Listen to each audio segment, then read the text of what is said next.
मेरे प्यारे बच्चों, आप सभी हिंदी तो पढ़ते ही हो और हिंदी आप सभी दो भागों में पढ़ते हो। एक जो हिंदी साहित्य है, हिंदी साहित्य जिसमें आप कहानी, लेख और कविताओं को पढ़ते हो, और हिंदी का दूसरा भाग व्याकरण।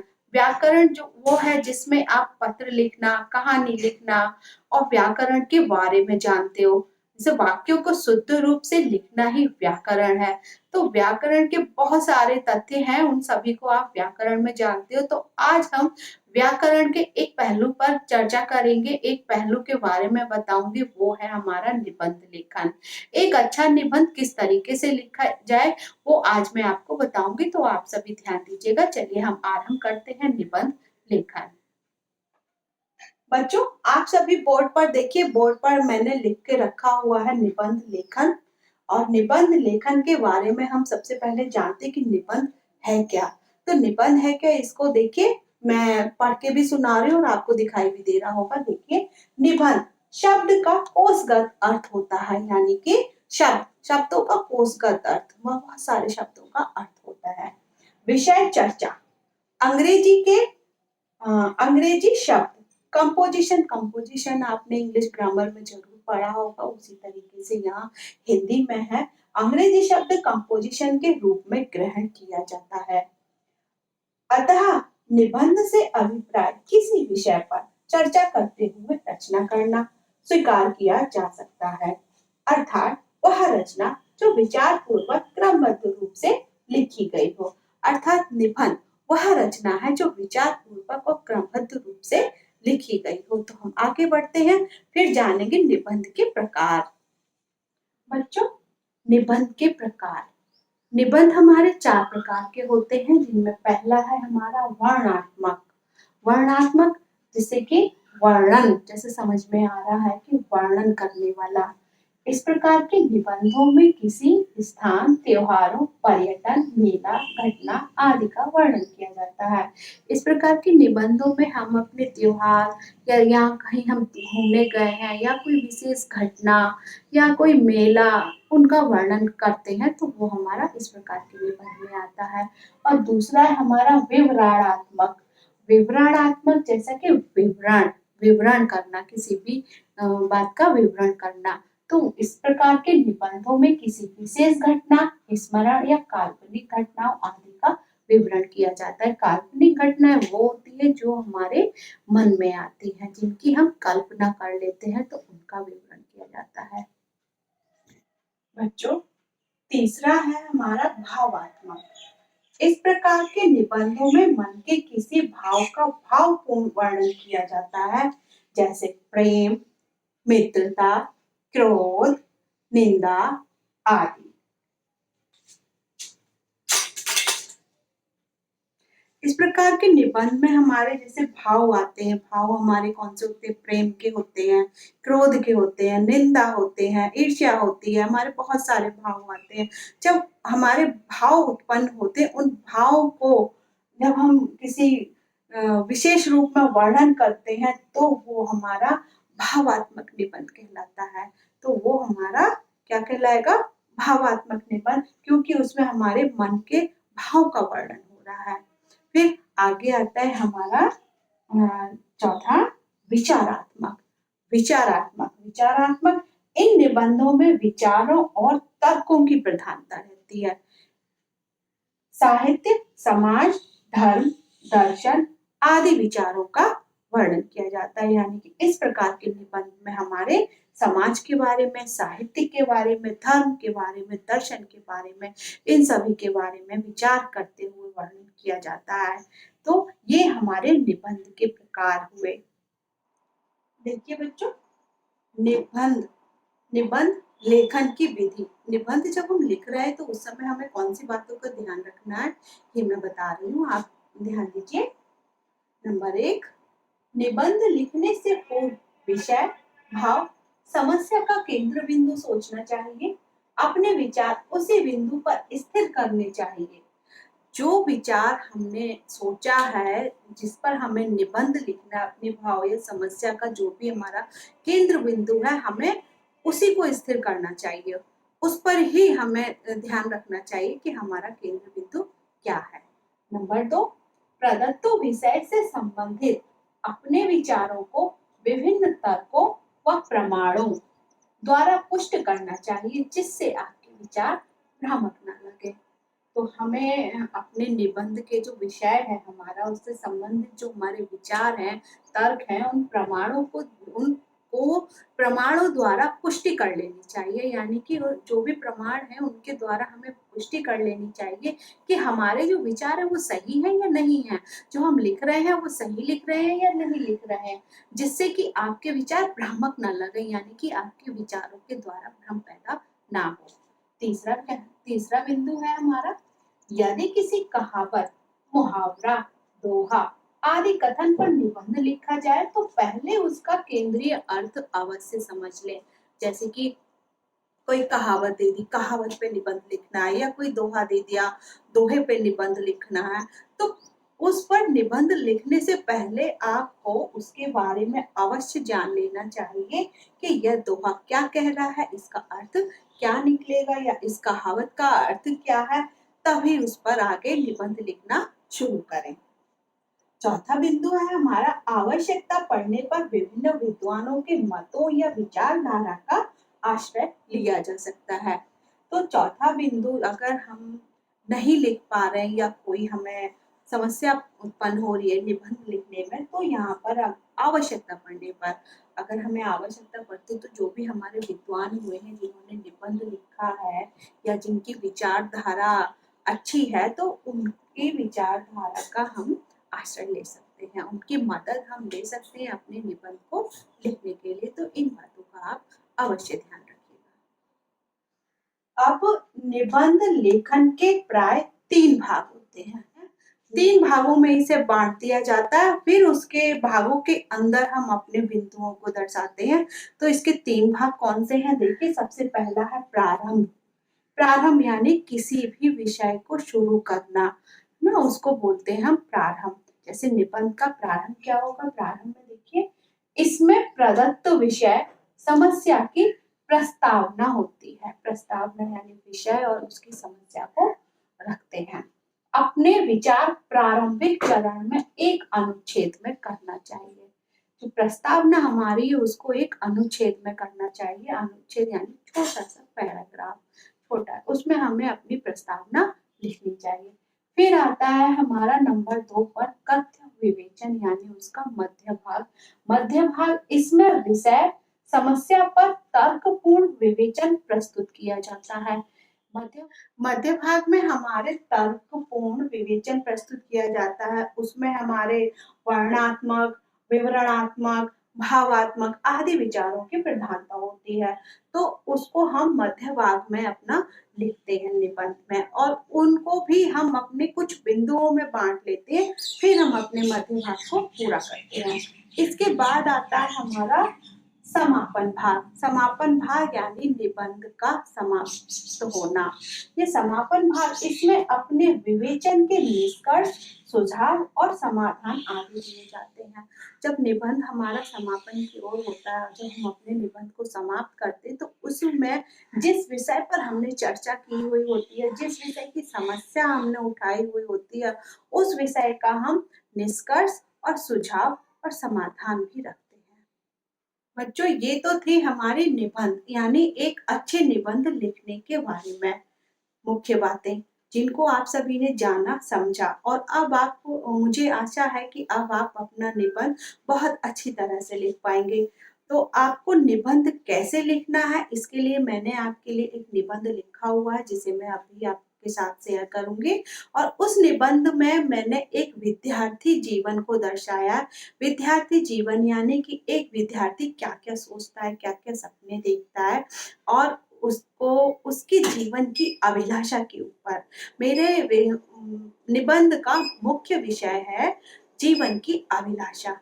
तो आप इस निबंध को ध्यान से देखिएगा, समझिएगा किस तरीके से लिखा है, फिर आप अपने निबंध को लिखिएगा। बच्चों, अभी मैंने आपको निबंध लेखन, निबंध के प्रकार और निबंध के संकेत बिंदु के बारे में बताया था, जो कि संकेत बिंदु सभी निबंध के अलग अलग होते हैं। तो एक निबंध मैंने आपके लिए लिखा हुआ है। इस निबंध को देखिए कैसे लिखा है। इस तरीके से सभी निबंध हमें लिखने में आसान हो जाएंगे। फिर आप किसी भी विषय पर अपना निबंध लिख सकते हो। तो देखिए मैंने यह निबंध लिखा हुआ है, हिंदी निबंध जीवन की अभिलाषा। जीवन की अभिलाषा के ऊपर मैंने यह निबंध लिखा हुआ है कि हमारे जीवन में कौन कौन सी अभिलाषाएं होती हैं, कौन कौन से स्वप्न आते हैं जिनको हम पूरा कर पाते हैं। और इस निबंध यानी कि जीवन की अभिलाषा जो हमारे निबंध का प्रकरण है, टॉपिक है, विषय है, उसका संकेत बिंदु इसके निम्न है: भूमिका, प्रस्तावना, भावी जीवन का सपना, जीवन का गंतव्य, लक्ष्य का चुनाव, विभिन्न प्रयास, उपसंहार। बच्चों, ये जो मैंने आपको संकेत बिंदु बताए हैं, अब इन एक एक बिंदुओं को लेकर हम अपने निबंध को लिखेंगे। तो सबसे पहला बिंदु हमारा है भूमिका। यहाँ हमारे जीवन की अभिलाषा निबंध की जो भूमिका है वो हम इसमें लिखेंगे। तो देखिए मैं कैसे लिखी हुई है। मनुष्य का महत्वाकांक्षी होना एक स्वाभाविक गुण है। हर व्यक्ति जीवन में कुछ विशेष प्राप्त करने की इच्छा रखता है। लक्ष्यहीन जीवन सागर में बिना नाविक के डूबती उतरती उस नाव के समान होता है जो कभी भी डूब सकती है। लक्ष्यहीन जीवन यानी कि जिस किसी व्यक्ति के जीवन का कोई लक्ष्य ही नहीं होता, वह उस नाव यानी जो बिना नाविक के डूबती उतरती रहती है। जैसे जल में जब नाव को छोड़ दिया जाए और उसमें कोई नाविक ना हो तो वो नाव आगे बढ़ नहीं सकती, ना आगे बढ़ेगी ना पीछे आएगी, वो वहीं पे डूबती रहेगी, उतरती रहेगी। यानी कि उसका कोई लक्ष्य ही नहीं होगा कि वो जाए तो किधर जाए। उसी तरह से जब जीवन का कोई लक्ष्य ही नहीं होता तो वो नाव के समान कभी भी डूब सकता है। इसीलिए प्रत्येक व्यक्ति बचपन से अपने भावी जीवन के लिए कुछ न कुछ सपने देखता है। तो यह तो सभी के साथ में होता है कि विद्यार्थी, व्यक्ति सब बचपन से अपने ही भावी जीवन के लिए सपने देखते हैं। जैसे कोई डॉक्टर बनने का, कोई शिक्षक बनने का, कोई यश चाहता है, कोई धन चाहता है, कोई नेता, कोई कलाकार। सभी की अपनी अपनी अभिलाषाएं हैं। अभिलाषा मतलब इच्छाएं हैं, अपने अपने स्वप्न है, मतलब इच्छा स्वप्न सभी के अपने अपने हैं। दूसरा बिंदु है हमारा प्रस्तावना। प्रस्तावना वो जो हमारे निबंध के विषय में बता रहा है। जीवन की अभिलाषा वह है जो प्रत्येक व्यक्ति के मन में संजोए हुए स्वप्न होते हैं। सभी व्यक्ति कोई डॉक्टर बनकर, खिलाड़ी बनकर अपना नाम रोशन करना चाहते हैं और अपने जीवन को सार्थक बनाते हैं। विद्यार्थी अपने लिए कुछ न कुछ स्वप्न अवश्य देखते हैं।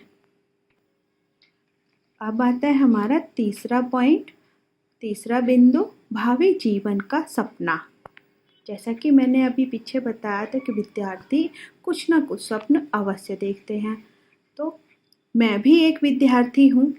मैंने जयशंकर प्रसाद की एक कविता पढ़ी थी।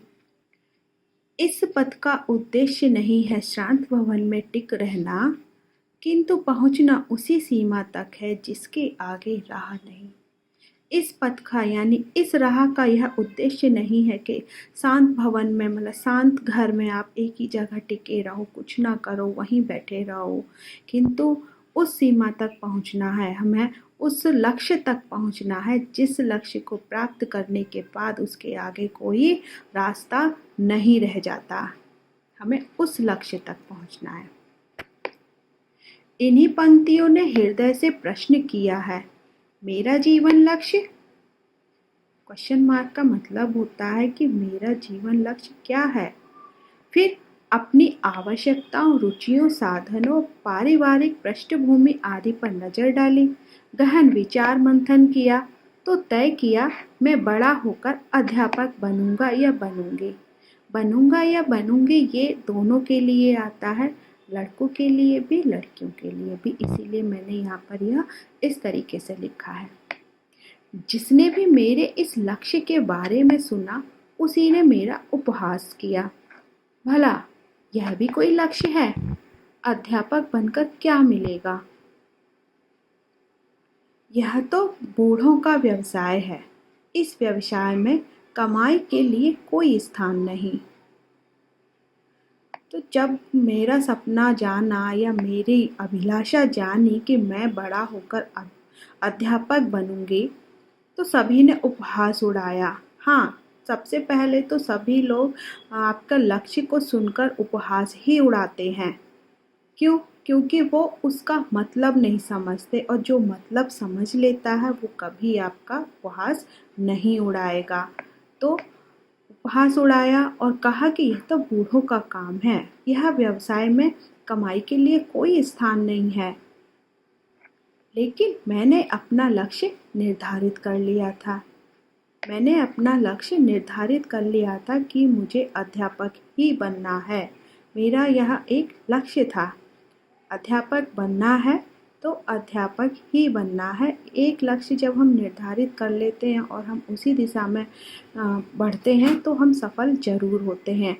अगर हम कभी सोचें अध्यापक बनेंगे, कभी सोचें डॉक्टर बनेंगे, कभी सोचें इंजीनियर बनेंगे, तो हमारा कोई भी एक लक्ष्य निर्धारित नहीं होता और हम अपने जीवन में कुछ नहीं कर पाते या हम अपने जीवन की अभिलाषा को पूरा नहीं कर पाते।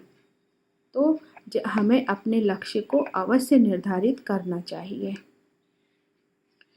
मैंने अपना लक्ष्य निर्धारित कर लिया था, या यूँ कहें कि अध्यापक बनना मेरा सपना है।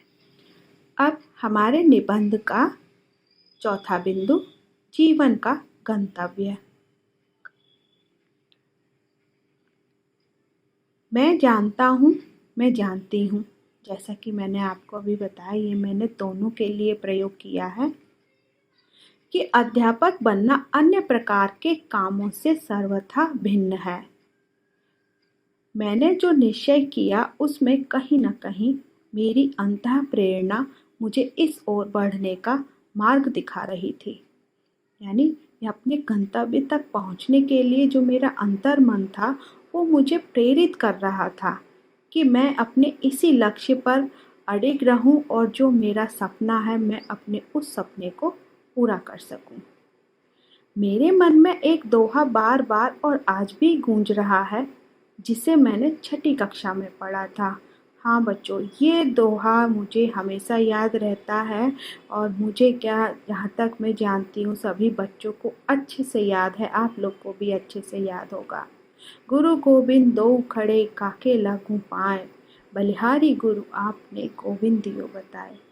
बच्चों, एक बात मैं यहाँ आपको बताऊँ, अगर कोई भी निबंध आप लिख रहे हैं और उसके बीच में अगर दो पंक्ति किसी भी दोहे की या किसी भी कविता की डाल देते हैं तो आपका निबंध बहुत ज़्यादा अच्छा लिख जाता है और बहुत अच्छा लगता है पढ़ने में भी। तो आप ध्यान रखिएगा इस बात का। बच्चों, आप सभी तो ये जानते ही हो कि गुरु गोविंद दो खड़े काके लागू पाए, बलिहारी गुरु आपने गोविंद दियो बताए, कबीर दास जी का लिखा हुआ है। जिस दोहे का आशय यह है कि गुरु अथवा गोविंद को यानी गुरु गोविंद यहाँ भगवान के लिए कहा गया है कि गुरु को या भगवान को मैं किसके पहले चरण स्पर्श करूं, किसके पांव लागूं। ऐसी स्थिति में गुरु के ही श्री चरणों में शीश झुकाना उत्तम है, जिनकी कृपा रूपी प्रसाद से गोविंद के दर्शन करने का सौभाग्य प्राप्त हुआ है। तो यहाँ पर गुरु को सबसे ऊंचा दर्जा दिया गया है। कबीर दास जी ने गुरु को सबसे ऊंचा बताया है। उन्होंने कहा कि इन्हीं के द्वारा मुझे भगवान के दर्शन हुए हैं और बस इसी दोहे ने मेरे जीवन की दिशा निर्धारित कर दी। मैंने निश्चय कर लिया कि बड़ा होकर मुझे अध्यापक ही बनना है। समर्थ गुरु रामदास जैसा गुरु, जिसने शिवाजी को छत्रपति शिवाजी बनाया, स्वामी रामकृष्ण परमहंस जैसा गुरु, जिसने नरेंद्र नाथ को स्वामी विवेकानंद बना दिया, स्वामी बिरजानंद जैसा गुरु, जिसने दयानंद को महर्षि दयानंद बना दिया, मुझे ऐसा गुरु बनना है। अब हमारे निबंध का 5वां बिंदु है लक्ष्य का चुनाव। जैसा कि हमारा निबंध है मेरे जीवन की अभिलाषा यानी कि जीवन की इच्छाएं, तो यहाँ पे हमारा एक बिंदु आता है लक्ष्य का चुनाव। आज जब समाज से भारतीय संस्कृति की गौरवशाली परंपराएं लुप्त होती जा रही हैं, जीवन मूल्यों का ह्रास होता जा रहा है, जिसके कारण विद्यार्थी दिग्भ्रमित होकर दिशाहीन हो गए हैं। ऐसी स्थिति में मैं राष्ट्रीय संस्कृति का माली बनकर समाज को नई दिशा देने का प्रयास करती रहूंगी तथा देश की भावी पीढ़ी को कर्मठ, ईमानदार, समर्पित, देशभक्त, अपने लक्ष्य को चुनाव कर सकने लायक एक अच्छा नागरिक बनाकर भारत के भविष्य को उज्जवल करूंगी या करूंगा। छठा बिंदु है विभिन्न प्रयास। मेरी दृष्टि में केवल अध्यापक का ऐसा व्यवसाय है जो स्वयं जलकर दूसरों को प्रकाशित करने की क्षमता रखता है, और प्रत्येक अध्यापक का यह प्रयास रहता है कि वह अपने विद्यार्थियों को अच्छा नागरिक बनाए, जिससे विद्यार्थियों के जीवन की जो भी अभिलाषा है वह उनका भली भांति और सुचारू रूप से चुनाव कर सके। यानी यही प्रयास अध्यापकों का रहता है कि वह अपने जीवन में एक अच्छे नागरिक बने और अपने लक्ष्य का चुनाव अच्छी तरह से करें। जीवन की अभिलाषा निबंध का 7वां बिंदु है उपसंहार। उपसंहार में समाप्ति, यानी अब हम अपने निबंध को समाप्त करते हैं। तो समाप्त करने पर हम यहाँ पर अपने जो निबंध का निष्कर्ष निकल के आता है वो हम लिखेंगे। तो क्या निष्कर्ष है जीवन की अभिलाषा का? देखिए, मेरी अभिलाषा है या जीवन की अभिलाषा है कि मैं एक सफल अध्यापक, अध्यापिका बनूं। अध्यापक बनने का मेरा दृढ़ संकल्प है, जो अपने परिश्रम से और लगन के साथ सैकड़ों बालकों का जीवन निर्माण करता है, उनके जीवन को जीने योग्य बनाता है। ओके बच्चों, अब आपको निबंध समझ में आ गया होगा। अब आपको निबंध लिखने में कोई भी परेशानी नहीं होगी। आप समझ गए होंगे कि हमको निबंध किस तरीके से लिखना है, कैसे हमें बिंदुओं के ऊपर वाक्यों को लिखना है। ठीक है, तो अब आप अपना आगे का निबंध लिखिएगा।